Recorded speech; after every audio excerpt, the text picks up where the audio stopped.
On January 23, 2025, everyone celebrated. Politicians called it innovation, leadership, a new chapter for America. All because President Trump signed an executive order establishing a strategic Bitcoin reserve. But almost no one actually read the order. Not the tweets, not the headlines, the document itself.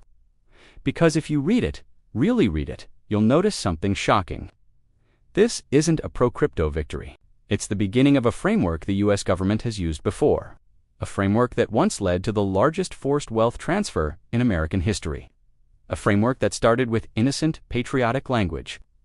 Part 1. The hidden meaning inside the executive order, but titles are designed to distract you from what really matters. In Section 1, the order declares digital assets are vital to national economic security.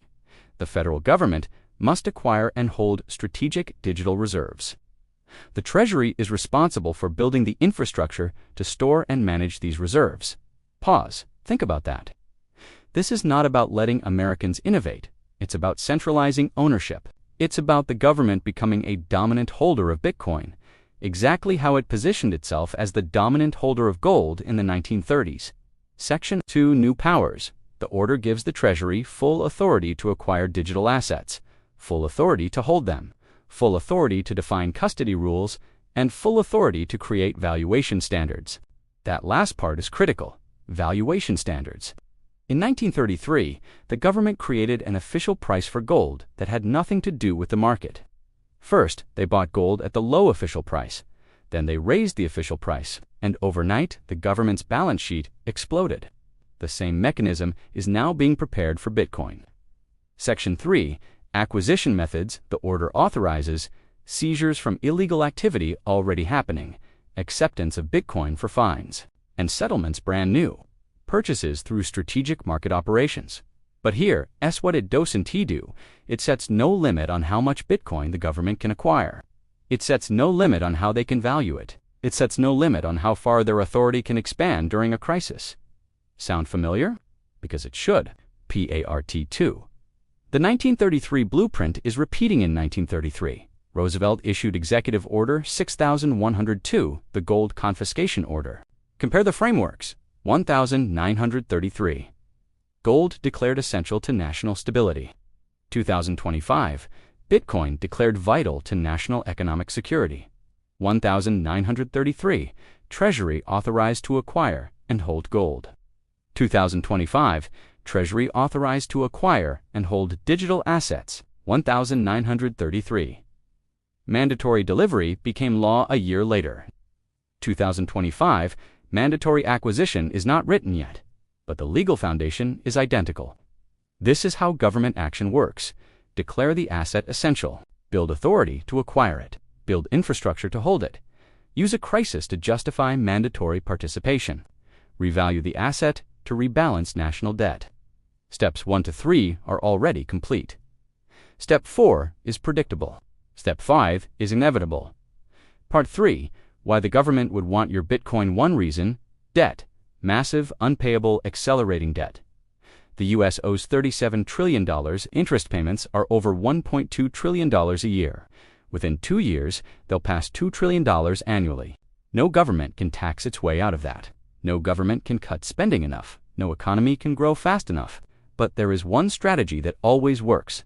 Devalue the currency by revaluing the assets backing it. That's what Roosevelt did with gold. And now digital assets are being positioned as the next tool. Here, the math.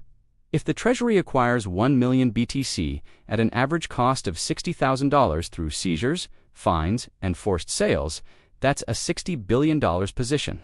If they later set an official price of $1 million per BTC, that $60 billion becomes $1 trillion. Pair that with a simultaneous gold revaluation, something every macro analyst expects, and suddenly the U.S. balance sheet strengthens by $5 to $7 trillion. And the dollar, it drops 80 to 90% in real purchasing power. The debt shrinks in real terms. That's why the government wants your Bitcoin. Not because they believe in the tech, because it helps them survive the debt crisis. Part 4. The timeline. 2025 gives 2027 Phase 1 minus 2025, legal setup and narrative construction. The executive order is praised. Media frames it as innovation. The government quietly builds custody infrastructure. The Treasury forms committees and working groups. Compliance language begins to shift. This is the quiet before the storm. Phase 2, 2026, accumulation and pressure Bitcoin gets seized more aggressively. Agencies begin accepting it for fines.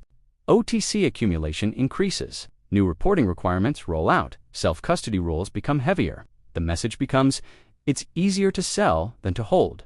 Retail investors exit. The government accumulates. Phase 3, 2027. Crisis and mandatory action. A spark hits the system. A treasury market freeze, a foreign liquidation of U.S. bonds, a bank failure, or a debt ceiling standoff. Emergency powers activate. Mandatory sale thresholds appear. Holders above a certain amount must sell to the Treasury at the official price. Penalties for refusal become extreme. This is exactly how 1933 played out, only scaled to the digital age. Phase 4, revaluation. Once the government controls enough Bitcoin, it announces a new valuation from $80,000 official price at $1 million official price. Balance sheet strengthens. Dollar collapses. Middle-class savings evaporate. Debt shrinks in real terms. Wealth transfers upward. Again, exactly like 1933. Part 5. Winners and losers. Winners, the government. Debt burden erased. Political elites. Crisis avoided. Early self-custody holders, they ride the revaluation. Non-U.S. jurisdictions, they avoid confiscation. Wealthy insiders, they diversify early into hard assets. Losers, anyone who complies with forced sale, losing 80 to 90% upside. Cash and bondholders destroyed by devaluation. Workers' wages won't keep up with prices. Retirees, fixed income is devastated. Anyone holding Bitcoin on exchanges instantly frozen. Part 6. How to position yourself before it happens. This section is informational, not advice. Self-custody matters. If it's on an exchange, it's not yours. Minimize trackable purchases. Every KYC entry is a future confiscation letter. Jurisdiction, diversification works. Foreign structures are harder to reach. Diversify into hard assets. Gold, real estate, commodities, productive businesses. Understand enforcement reality. Governments rely on voluntary compliance. Watch the signals. Restrictions always show up before confiscation. This is a pattern, not a prophecy. But patterns repeat because incentives repeat. Part 7. The bottom line. The executive order is not a celebration. It is not pro-crypto. It is not the future of innovation. It is a legal framework. A framework for strategic acquisition, official valuation, custody centralization, and eventual mandatory participation. The blueprint from 1933 is repeating. The same language, the same authorities, the same debt crisis, the same incentives. The order is signed. The machine is running. The clock is ticking. 2025 to 2027 will decide everything. Whether you're positioned correctly or you become another casualty of the next great wealth transfer depends on what you do before the official price is announced. The window is open, but not for long.